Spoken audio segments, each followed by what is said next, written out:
Betejë ligjore e Erion Veliajt në gjykatën kushtetuese nuk mund ta lërë Tiranën pa një kryetar bashkie. Sezonin e tretë të podcastit flasim. Kryeministri Edi Rama i riktheu me të ftuarën e parë, kandidaten për kryeqytetin Ogerda Manastirliu, ku shpjegoi dhe arsyet për vendimin e shkarkimit të Erion Veliajt. Tirana mbeti pa kryebashkiak, si pasojë një zhvillimi brutal të lidhur me drejtësinë.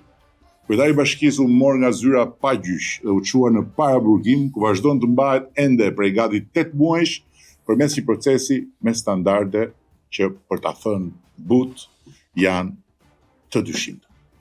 Por ama ndërkohë Tirana nuk mund të presë më. Rama komentoi gjithashtu dhe për kritikat për dekretin e datës së zgjedhjeve nga presidenti Begaj, e quajtur antikushtetuese nga opozita. Ndërsa ata që diskutojnë legitimitetin e dekretit presidencial për zgjedhjet nuk kanë faj. Sepse nuk kanë as shkollën, as pavarësinë intelektuale dhe as dijen mbi kushtetutën të Ilir Rusmajdit, këshilltarit juridik të presidentit dhe ministrit të drejtësisë së Partisë Demokratike, që vetëm për hir të integritetit tij moral dhe profesional dha dorëheqjen. Gjatë podcastit, teksa Manastirliu rrëfeu reagimin kur mësoi se do të garonte për Tiranën, kreu i qeverisë shpjegoi dhe arsyeën pse ishte pikërisht ajo zgjedhja e tij.